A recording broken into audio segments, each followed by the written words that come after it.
they discovered upon their arrival was almost unspeakable.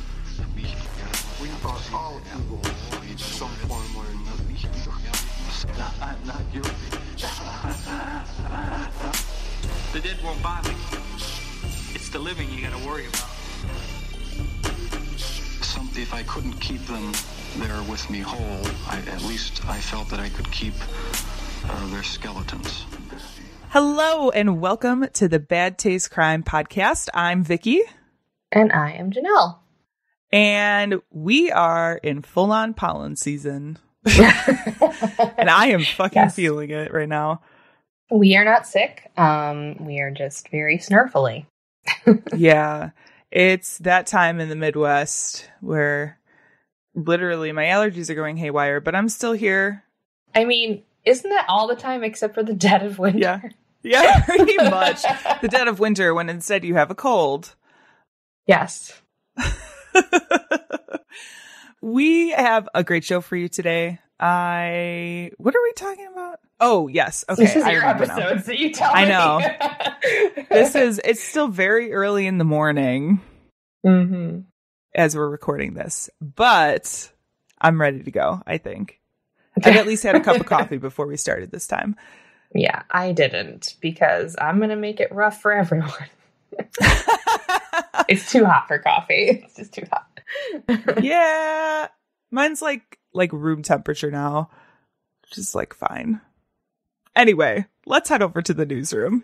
Fit to breathe, our food is unfit to eat. We sit watching our TVs while some local newscaster tells us that today we had 15 homicides and 63 firearm crimes, as if that's the way it's supposed to be. We know things are bad, worse than bad. This week, our news is actually from our state of Illinois, from NPR. So I don't know if you heard about this, but on July 15th, Illinois Governor J.B. Pritzker signed into law a bill that bars police from lying to underage kids during an interrogation. Yes, I did see this. So our lovely state of Illinois has often been referred to as the false confession capital of the U.S. because, among other wonderful names. Right. But we have one of the highest number of exonerations, and specifically exonerations of people who falsely confess to crimes. So this is from the Innocence Project. I don't know if that's a good thing or a bad thing. It's not. It's good that they're being set free, but it's bad that they were in jail in the first place. Yes. Yeah. So this is from the Innocence Project. Quote, in Illinois alone, there have been 100 wrongful convictions predicated on false confessions, including 31 involving people under 18 years of age. And as I'm sure many of you know, it's been a common tactic among law enforcement to promise leniency or insinuate that they possess incriminating evidence. So at least for minors, that is no longer going to be allowed as of January 1st. Mm-hmm. There were two other criminal justice reform bills that were also signed. Senate Bill 64, which makes anything said or done during restorative justice practices privileged information. And Senate Bill 2129 allows the state's attorney of a county to petition for resentencing of an offender if the original sentence no longer advances the interest of justice. There's three. I'm sorry. The third one is House Bill 3587, which creates a resentencing task force to study ways to reduce Illinois' prison population through the resentencing of offenders. So all of these go into effect January 1st. So I'm hoping that the resentencing part is going to be about letting people with drug convictions go. Yeah.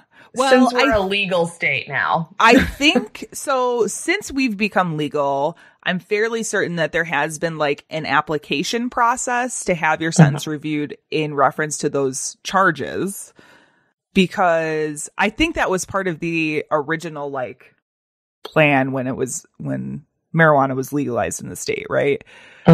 But I do hope this allows a wider look at like all of the charges for that kind of stuff.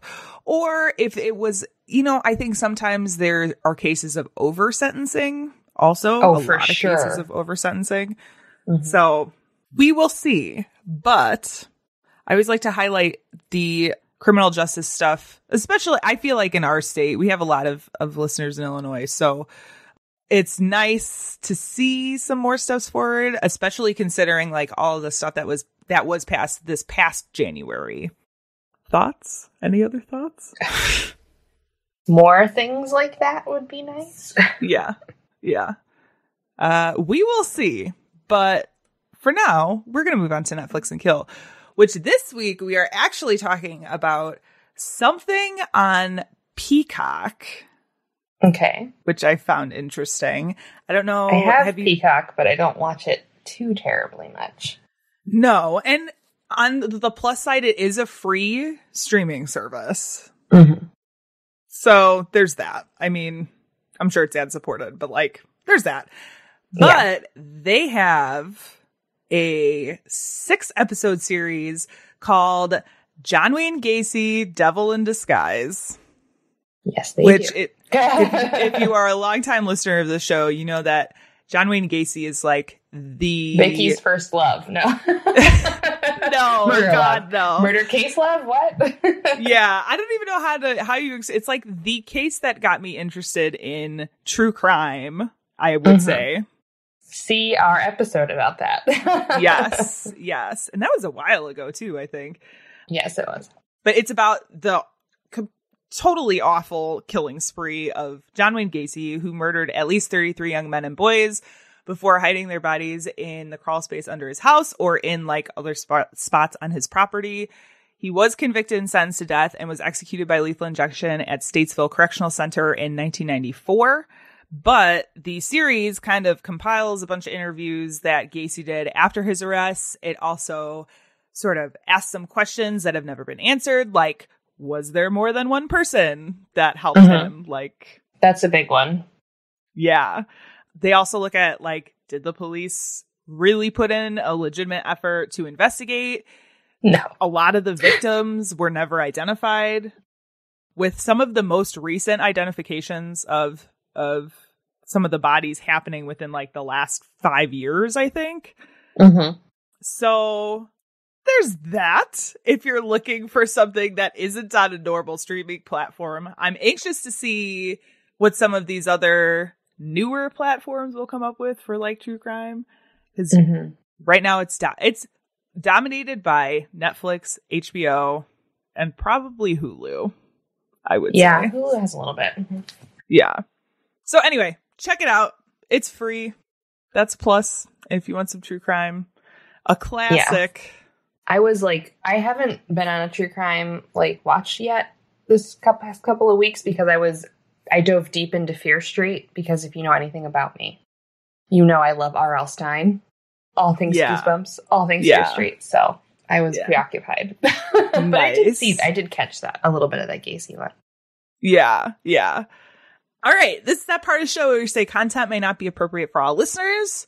This week we are talking about murder. Really? Who would have thought? Would you expect anything less? I mean, it's pretty gruesome. Consistent? Yeah. Yes. But that's what we're all here for, right? Yes. So let's talk about it. Okay. I'm ready. So I am going to be, actually, I guess I should say, today we are looking at crimes of inheritance, which, there's plenty of perfect examples of this. Things like the Menendez brothers. Wasn't that an inheritance thing? And I don't know. There's tons of cases where people kill other people because we've covered a couple. Yeah. So I wanted to look at this, and I am going to be talking about the murder of Rick and Susannah Wamsley. Rick and Susie met in high school, where Rick was an athlete. And after high school, Susie studied art at Oklahoma Christian College while Rick went to Oklahoma State.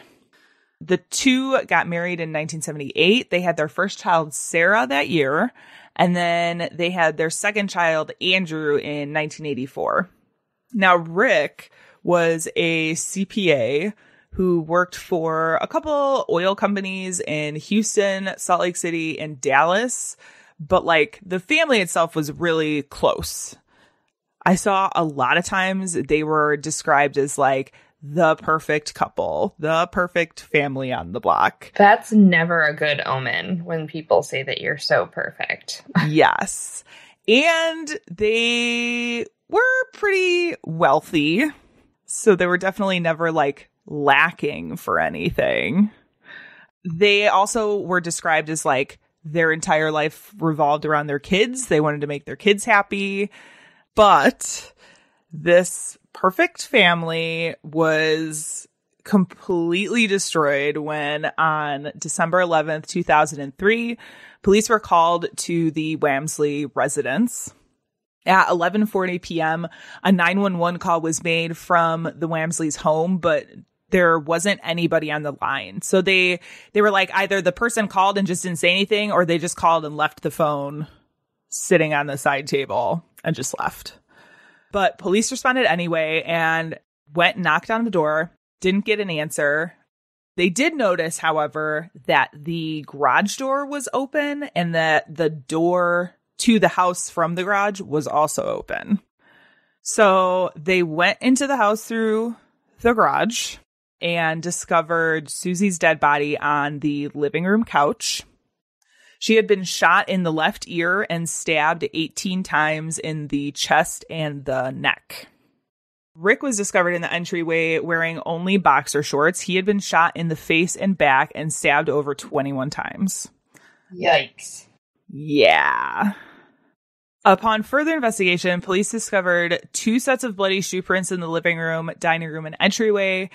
But there weren't any like signs of forced entry. It didn't look like anything had been taken. They later found there was still like $1,500 in a dresser upstairs somewhere.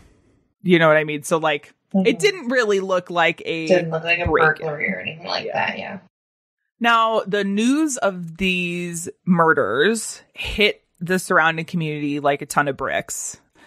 Although the authorities claimed that it had been an isolated incident, there were a lot of people that were like freaking out that there were murderers running around because there was this horrible murder. And police, unfortunately, at the time, they weren't really able to give out a ton of information because they were like still investigating.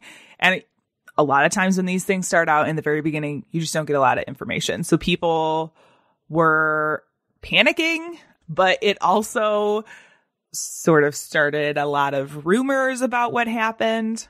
The main one being that they were like involved in the witness protection program and that the murder had been a hit, which is it doesn't sound like it at all. Not it.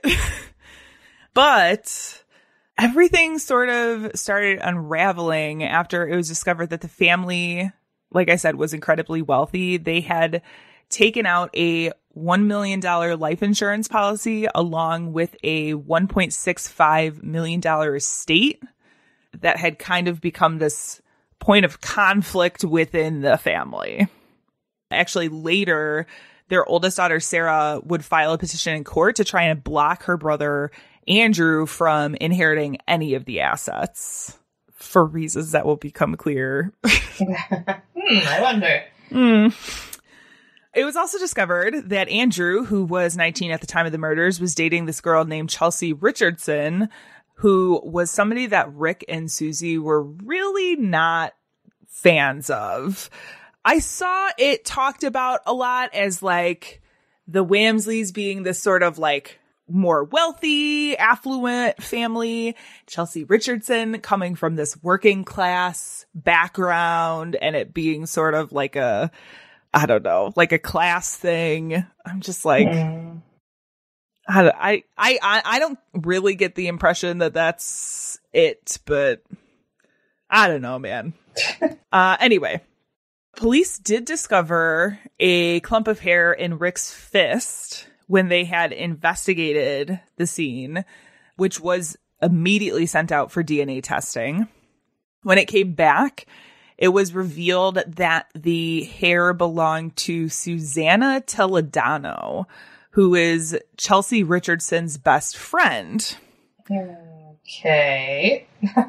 A warrant was issued, and Toledano was promptly arrested. When she spoke with police, she alleged that a man named Hilario Cardenas, who worked as a night manager at an IHOP, had given her the gun that was used in the killings. Cardena was also arrested, and not long after, both Chelsea Richardson and Andrew Wamsley were also arrested on solicitation of murder after Cardenas alleged that they had asked him to murder Andrew's parents.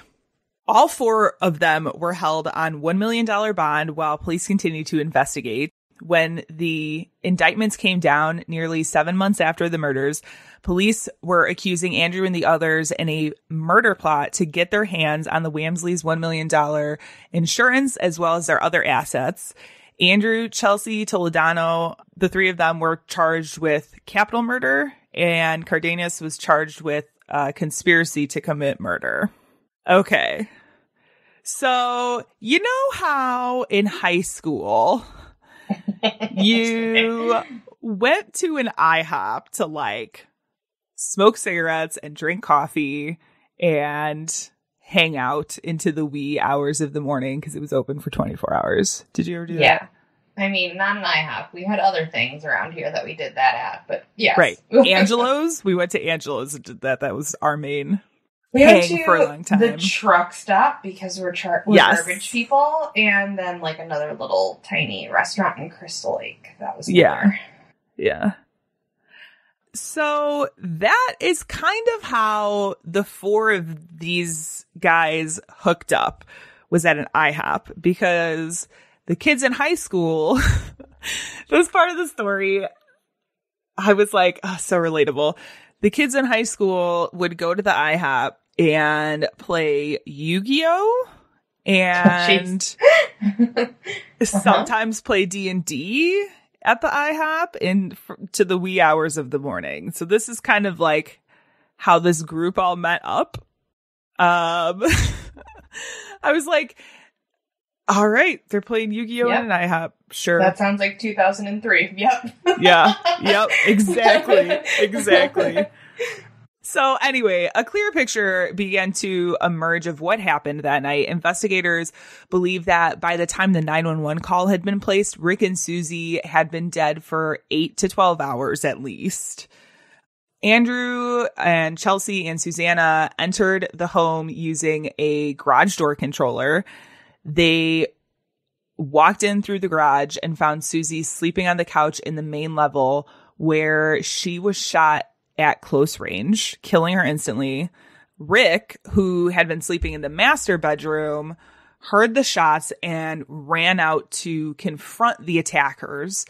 They shot at him as he was running out of the doorway and missed. There were 2 shots and both of them missed. And Rick continued to like charge forward at his attackers. He was hit with a 3rd shot as he was coming through the hallway where this struggle started. And he was at this point like stabbed repeatedly in the chest and arms and back and face. The struggle continued down the hallway and into the living room before he finally collapsed in the entryway. And then after they were sure that Rick was dead, they decided to go back to Susie on the couch and make sure that she was dead, which is like how she got stabbed so many, many times. Absolutely awful. Like the scene was just this horrible. If you ever Google this case, be careful because there's... Yeah. Crime scene. It's a lot. So police were not able to find any of the weapons that were used in the slayings, and they were also unable to really, like, for sure determine who fired any of the shots. It was also, in the course of the investigation, discovered that this was one of, like, 2 or 3 attempts that the group had actually made on the Wamsleys in the months prior to this. One of these instances happened in November, where, like, the afternoon of the night, somebody had attempted a drive-by shooting on their car while they were driving down Interstate 35, but missed. They just, like, hit the car in the back a couple of times. So this was not the first time that they had attempted something. And they did report the drive-by shooting to the police. So the police had record of that as well. So fingerprints found on the phone point to Andrew as the one who eventually dialed 911. Investigators don't really think this was done out of, like, guilt, but rather a way to expedite the finding of his parents' bodies. There was this really interesting quote that I saw in a few places from Mansfield detective Ralph Standifer. He said, quote, "He was so focused on the money aspect. The longer it dragged on, he wasn't going to get his money. I think he had a really skewed concept of how that happened. Like, your parents are deceased and the next week you get a check." End quote. Okay. Not exactly, but. Right. But it seemed like he was just like, okay, I'll kill my parents and then the money will money. direct deposited into my account. Like, no, that's so wrong. So in January 2005, Susan Toledano pleaded guilty to murder and agreed to testify against Andrew and Chelsea in order to avoid the death penalty. And on May 26, 2006, Susannah Toledano was sentenced to life in prison with the possibility of parole after 30 years. She's currently at the William P. Hobby unit in Texas and is eligible for parole in 2034. Andrew's trial happened in 2006, where he attempted to claim that he wasn't motivated by, like, the money, but instead that he murdered his parents in retaliation for years of emotional and physical abuse. Oh my God. Okay. Right. There really wasn't evidence to support this at all. And with the testimony provided by Toledano, the jury found this claim unreliable, and they also found him guilty. Andrew was sentenced to life in prison and is currently at the John B. Connolly Maximum Security Prison in Texas and is eligible for parole in 2044. Chelsea's trial went pretty similarly, although she was sort of painted as, like, the mastermind behind the whole thing, and this kind of, like, controlling personality that really sort of orchestrated everything. The jury deliberated for 3 hours before finding her guilty, and then it only took another 2 hours for them to decide that she was, in fact, a danger to the community and sentenced Chelsea to death by lethal injection. However, Chelsea, during her appeals process, the courts found that the prosecution had withheld evidence during the trial. And so for this, Chelsea's sentence was commuted to life in prison in December 2011. So currently she is incarcerated at the Dr. Lane Murray Prison in Texas and is eligible for parole in 2044. And then Cardenas pleaded guilty to conspiracy to murder and was sentenced to 50 years in prison. He was eligible for parole in 2014, although it was denied in 2016, 2017, and most recently denied in April of 2021. So his next parole hearing is set for April of 2022, April of next year. And that is the story of the Wamsley murders. Wowzers. Yes. Yikes.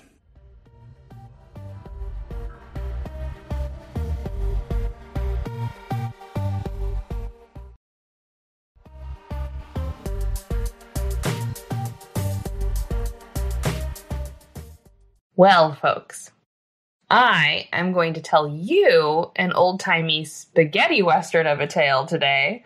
Oh, boy. We're going to be going back in the Wayback Time Machine, and we're going to talk about the death of John Hillman and the eventual laws to come out of the Mutual Life Insurance Company versus Hillman. Okay. Now, boy, howdy. I know. Get your cowboy hats on, because we're going to 1878. oh boy, that's a long time ago. Yes. So, John Hillman was a cattle dealer and occasional ranch hand from Lawrence, Kansas. He was a Civil War vet, and he was born in Indiana. At 30, he married Sally Quinn, who was a barmaid. And this was like the prime, like, go west, my son time period. So everyone was trying to make their way further and further out across the United States, manifesting all the destinies and whatnot. Oh, yes. American dream and such. Yes. So only a few short weeks after their wedding, he decided to go west. He wanted to find somewhere where he could be in charge of cattle and have his own ranch. He left in the dead of winter to go as far as possible to find available land so that he could buy it for his family. Now, I don't know if you're familiar with the Oregon Trail game. Oh my God, yeah. Or perhaps have you seen Cannibal the Musical? I have not seen that. Okay, I don't think. I recommend it. It's Trey Parker, Matt Stone. Okay. Joint. It's very good. I about definitely the Donner have. Party. Okay. Yeah. Okay. I would be into that. Yeah. It's very I good. definitely have the Oregon Trail board game I can see from where I'm sitting. Excellent. Okay, Actually, I think it's a card game. Yeah. All of these things pretty much accurately described how fucked up it is to go west during this time period. Oh my God. Like, I can't. If you never played Oregon Trail, first of all, we're too old for you. Secondly, oh God, it hurts. That's I know, true. Right? Secondly, like, it is the most upsetting and dissatisfying game to play because, like, you never win. You always die. Yeah. I think I've probably completed that game, and like I could probably count on one hand the amount of times. And exactly how many times I've played through that. Like, really, hundreds probably. So a lot of death, a lot of destruction. A lot of dysentery. Yes, all the dysentery. Like, who knew shitting yourself would cause you to die so quickly?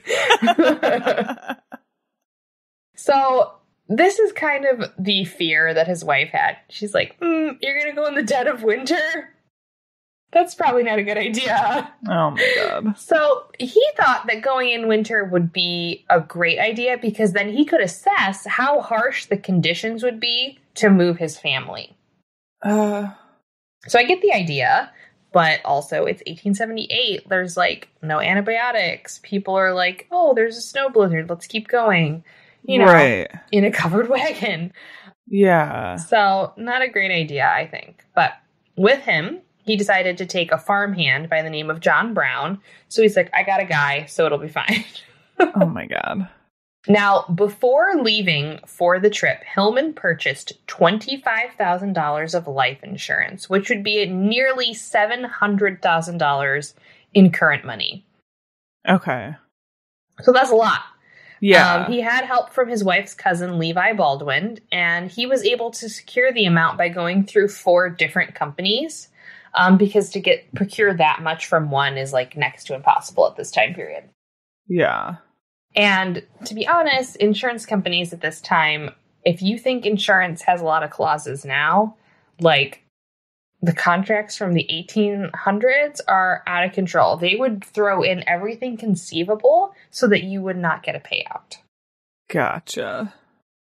So he left in December and they were on their way. They reached Medicine Lodge, but the weather became too harsh, so they had to turn back, and they wound up back in Wichita. Finally, by February, they were able to go out again. This time, they decided to go towards Crooked Creek, and John Brown reported to a neighbor named Philip Briley on March 17th that Hillman had been shot dead at their campsite. Like, really precarious, weird. He's just like, hey, dude's been shot. So this neighbor called the nearest coroner, which happened to be George Paddock, and they came to inspect the scene of death, and they convened an inquest. So on March 18th, 1879, John Brown testified that he had accidentally shot and killed Hillman when the rifle he was unloading from their wagon discharged, and Hillman was shot in the head. Accidentally. Now, people who had seen the men in Medicine Lodge also identified the body of John Hillman. And then, on April 10th, 1879, the Medicine Lodge inquest returned a verdict of death by misadventure, a.k.a. accidental death.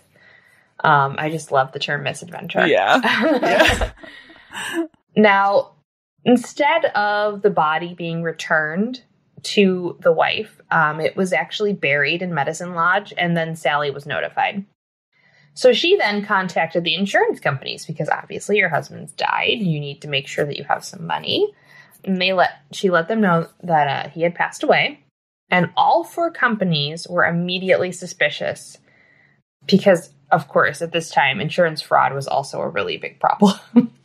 We had, Yeah. I mean, H.H. Holmes did a lot of insurance fraud. So, like, we have people faking their own deaths and, like, pretending to be their wives. And they're actually men. Yeah. There's, like, a lot of really interesting stories about insurance fraud at this time. Yeah. So the body was buried, and they're like, you know what? We need some evidence here. So they disinterred the body, and they started another inquest. This time, it was going to take place in the same area, but it was going to be paid for by the insurance companies. Now, there were 2 points of contention during this inquest.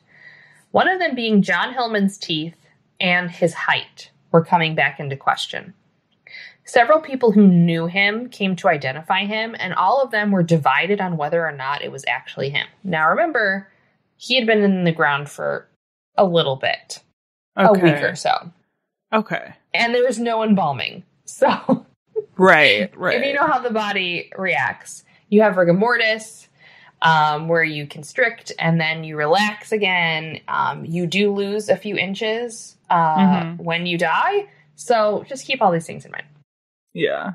So one of the witnesses stated that he had 2 bad teeth, and then other people said that his teeth looked pretty normal. Someone said that his corpse was too tall. Others said that the height was just right. Ultimately, this inquest, unlike the Medicine Lodge original inquest, returned to finding that the death was of a person unknown and had been caused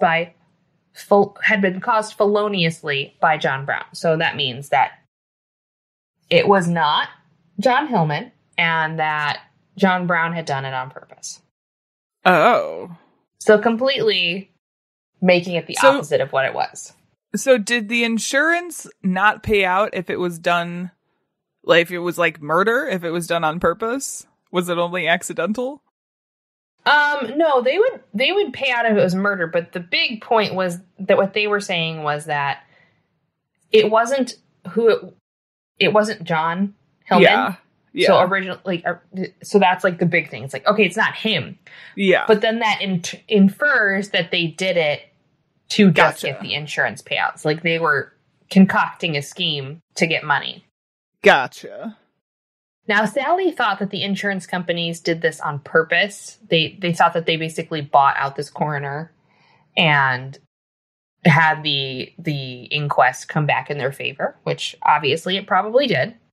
And she figured that they were doing this to kind of confuse everybody and make it so that they wouldn't have to pay.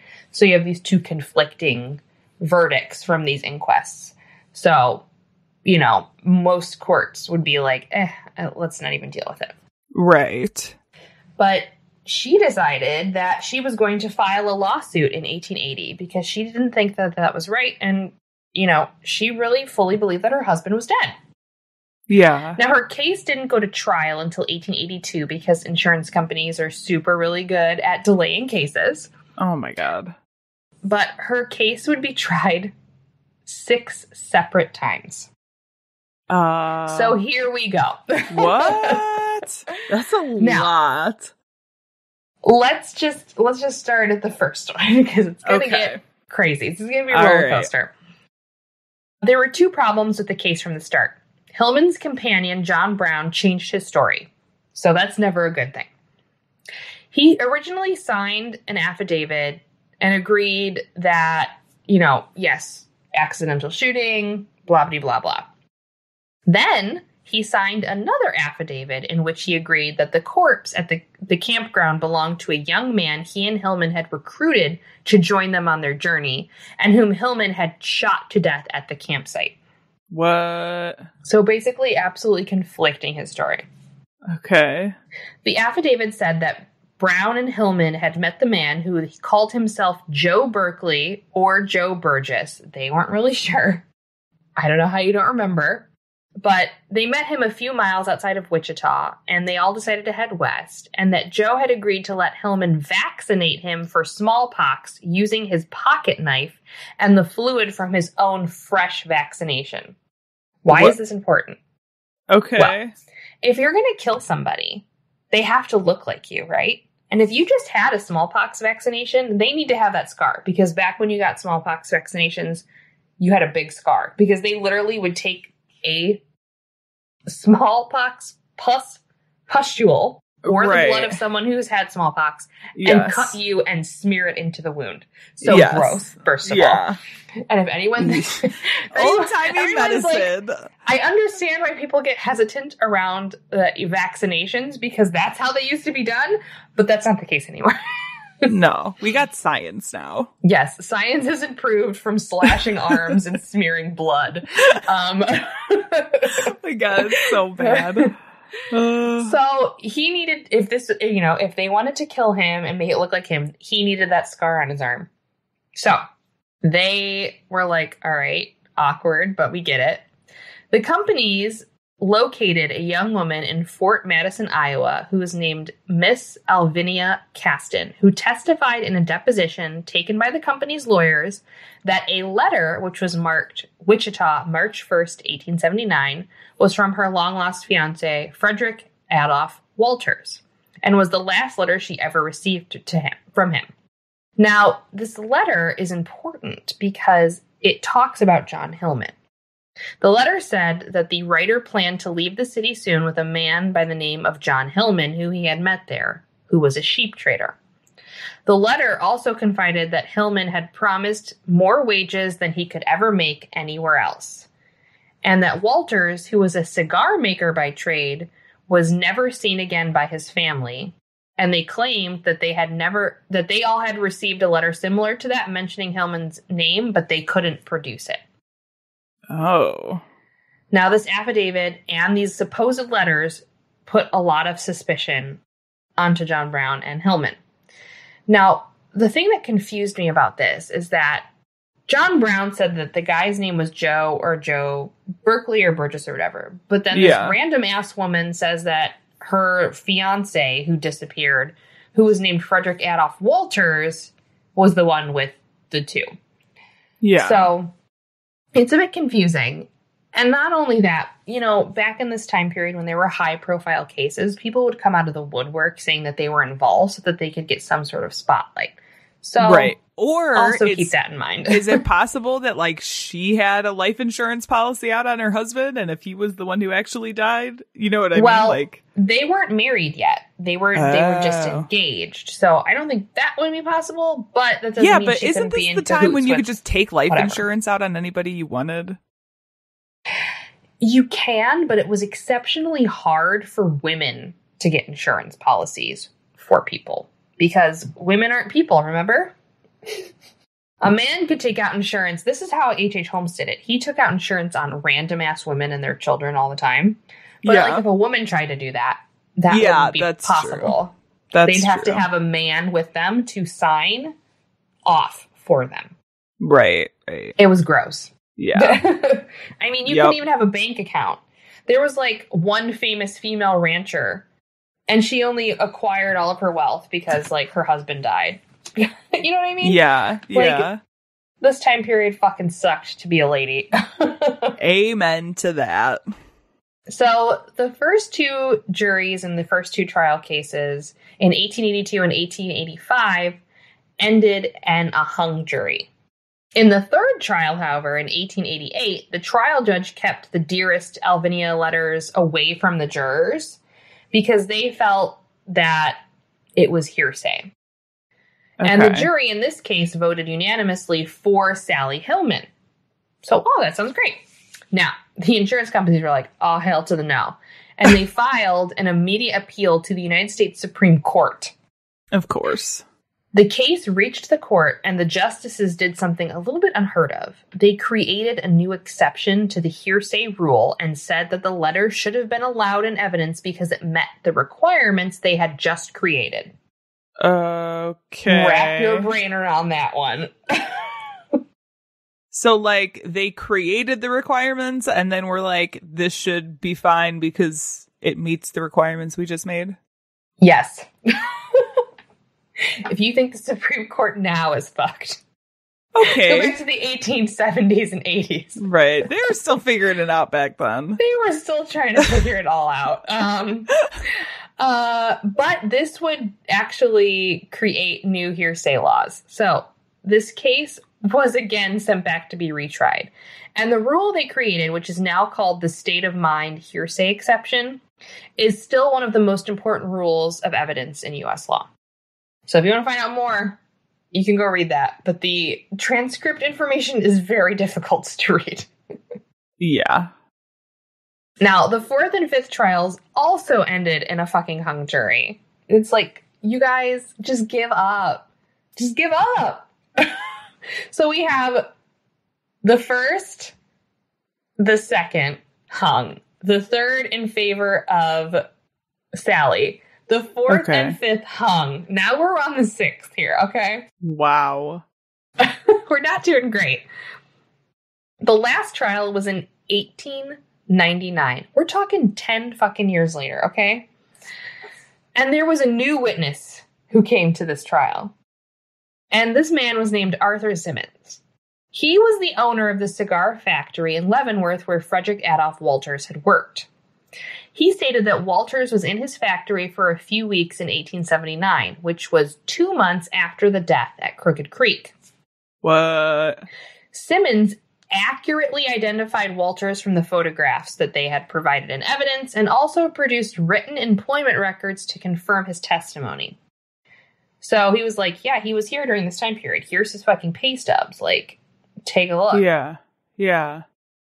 So this time the jurors ruled in Sally's favor again, and the companies again appealed, and the stupid fucking Supreme Court again overturned her victory. Oh my God. So they did all this, but then the companies were like, you know what, we've wasted so much time and effort on this fucking case, and they were growing tired of the constant trial, so they just decided to settle out of court.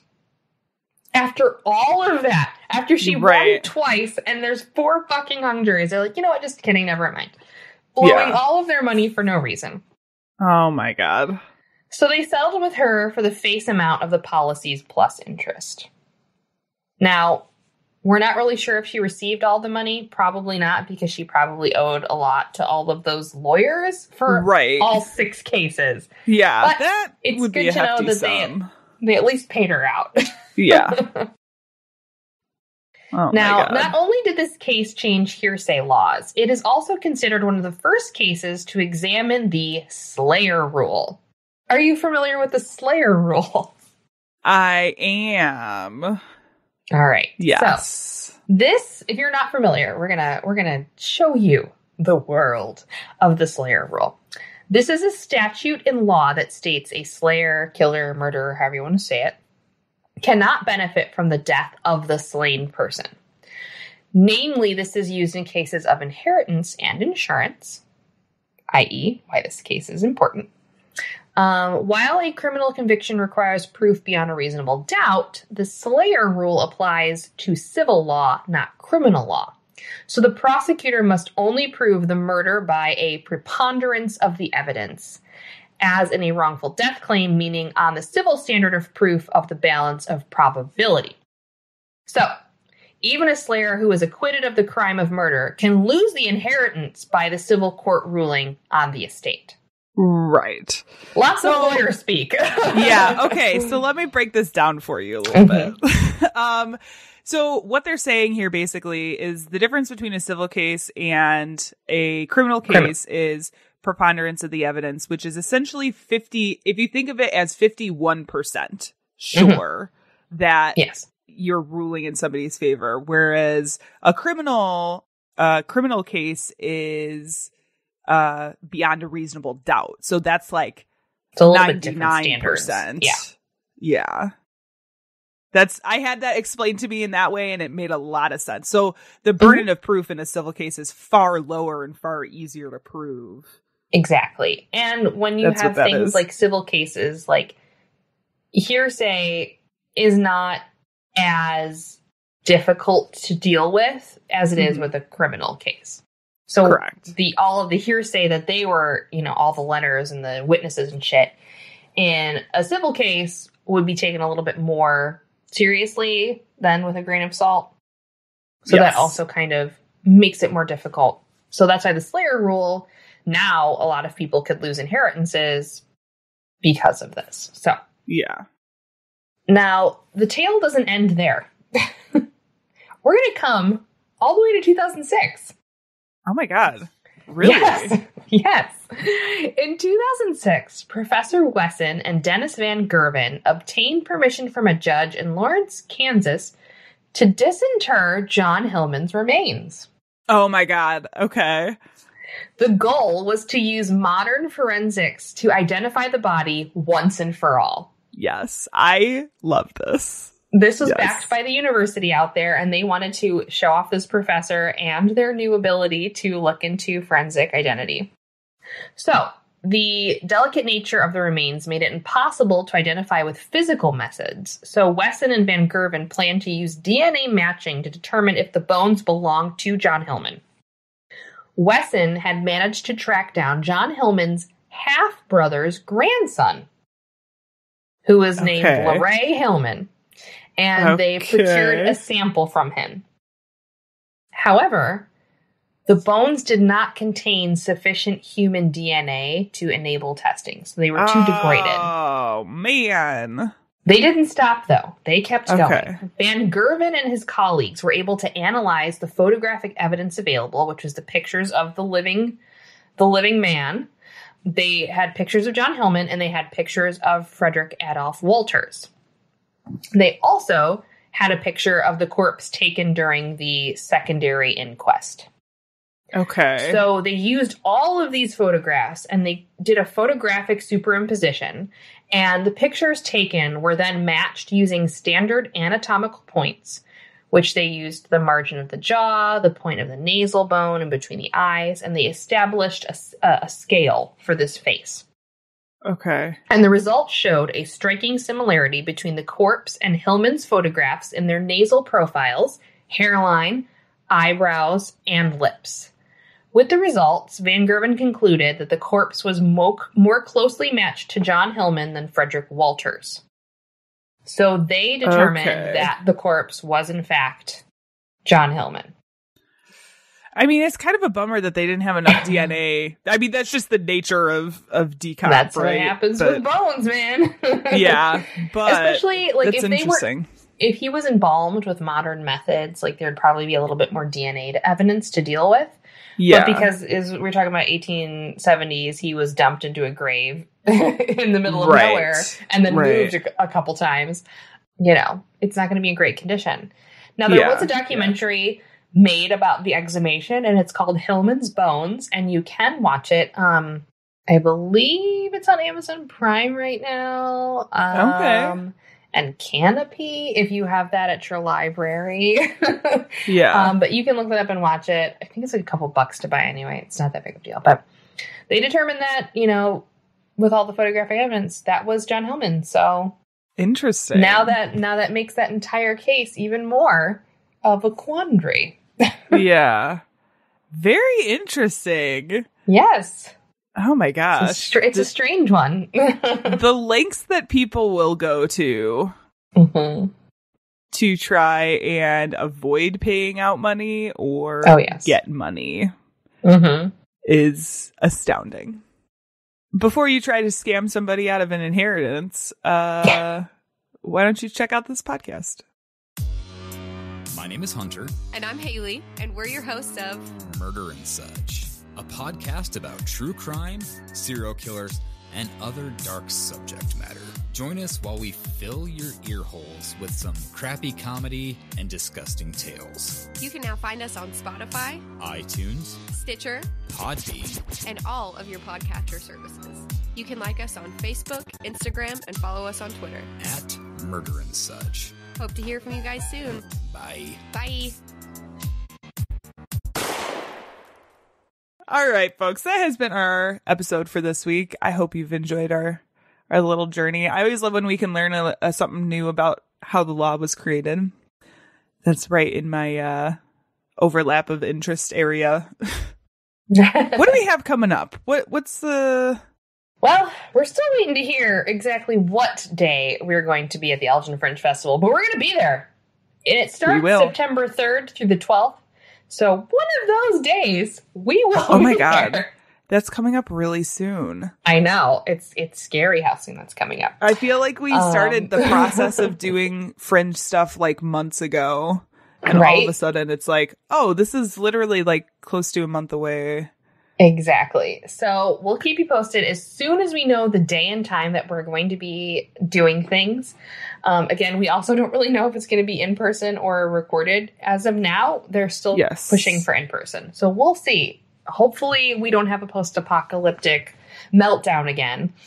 Yeah. But either way, you will see us either on a screen or in the flesh. And tickets will be available soon and all that information. But right now what you can do is go buy an F button. Now, I know this is going to sound confusing, but before you can even buy a ticket, you need to procure a button. So the buttons are $3. You can go to Side Street Studio Arts or Elgin Fringe Festival and buy them in person or online. They're also doing some random pop-up events where you can buy your button. Because in order to participate, you need your button and you need a pass. So make sure you have that button and make sure you buy your pass when you get the chance. Yes. But we'll keep you posted on when we'll be there. Yes. If you enjoyed this episode, you can find more like this at badtastecrimepodcast.com. Badtastepodcast.com. Website. Just Website.com. Website.com. I'm sure you'll be able to find it. It's fine. When you do find it, you can also find the donate and merch links on the website if you want to support the show or if you want to like get a t-shirt or something.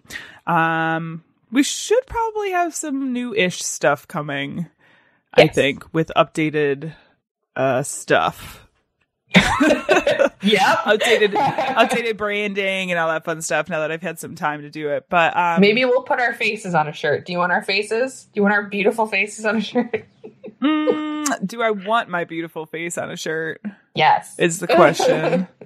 So you could check all of that out. Otherwise, is there anything else? Is that it? That's it for now. All right. With that being said, our sound and editing is by Tiff Hillman. Our music is by Jason Zakshevsky, the Enigma. This has been the Bad Taste Crime Podcast. We will see you in 2 weeks. Goodbye. Bye. Young women and left their bodies on the hillsides along the highway.